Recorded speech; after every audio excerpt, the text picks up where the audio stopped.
To Kill a Mockingbird, video 24. Well, last video was a big digression. I don't think we need a big review now. So let's just go on.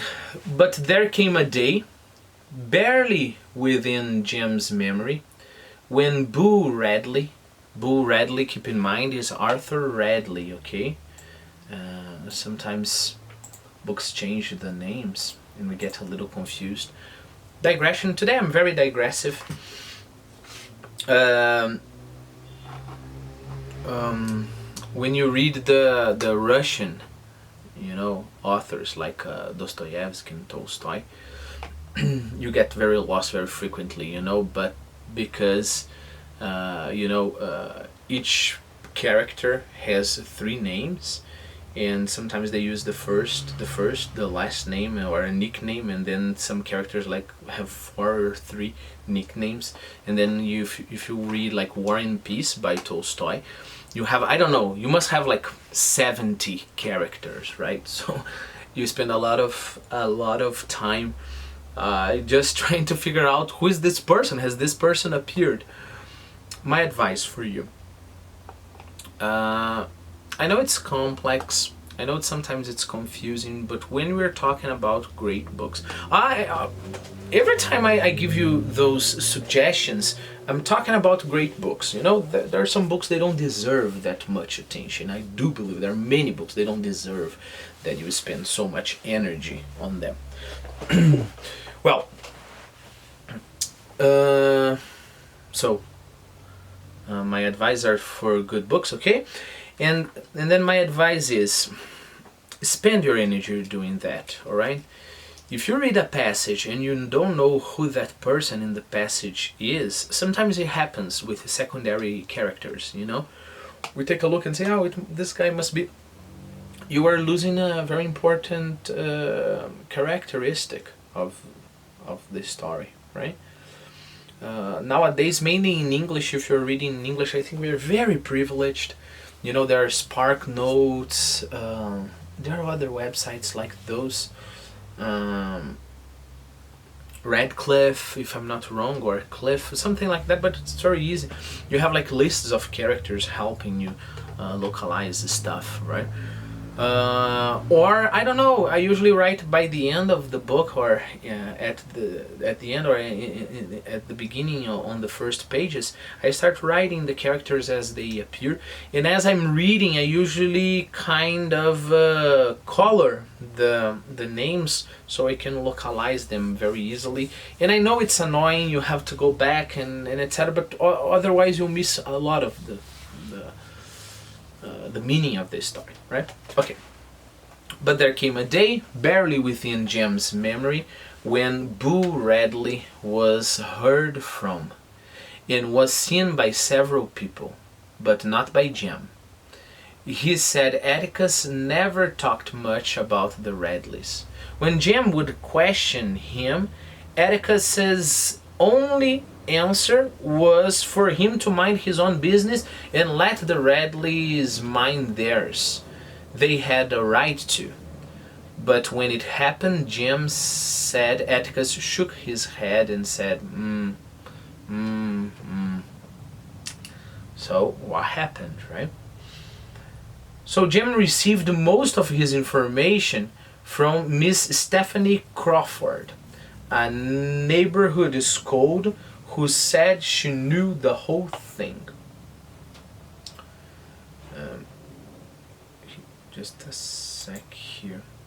I put scold on our list. I don't have a picture, but a scold is a person who persistently nags or criticizes, right?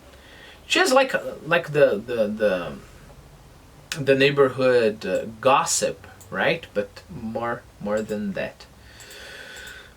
Okay, so he got all of the information from Miss Stephanie Crawford, a neighborhood scold who said she knew the whole thing. According to Miss Stephanie, Boo was sitting in the living room cutting some items from the Maycomb Tribune to paste in his scrapbook.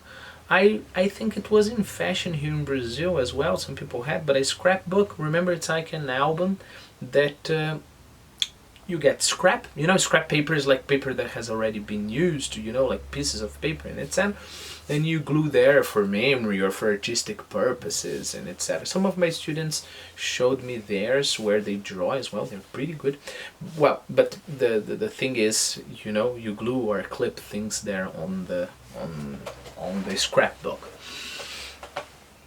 So he was there sitting in the living room cutting some items from the newspaper, right, Tribune, to paste in his scrapbook. His father entered the room. As Mr. Radley passed by, so passed in front of his son, Boo drove the scissors into his parents' leg, right? Pulled them out, wiped them on his pants, you know, and resumed his activity. Okay, remember, resume here is go back. So he went back to his activity. Simple as that. So imagine the scene, you know, you are there doing something fun and cute, right? And your father is just passing. You get the scissor, you stick the scissors in your father's leg, take it out, just wipe the blood and continue your fun activity. Mrs. Radley ran screaming into the street that Arthur was killing them all. But when the sheriff arrived, he found Boo still sitting in the living room cutting up the Tribune. He was 33 years old then. Miss Stephanie said old Mr. Radley said no Radley was going to any asylum, a mental asylum, right? So for crazy people.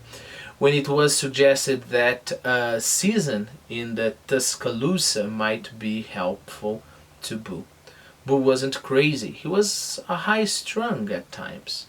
It was all right to shut him up, Mr. Radley. It was all right to shut him up, Mr. Radley conceded, but insisted that Boo not be charged with anything. So it was all right to shut him up, to send him to prison, but there should be no charges, you know, so just put the guy in prison for some time so he can get some punishment, but let's not talk about mental asylums, let's not talk about charges, so no judge nor anything. Not be charged with anything.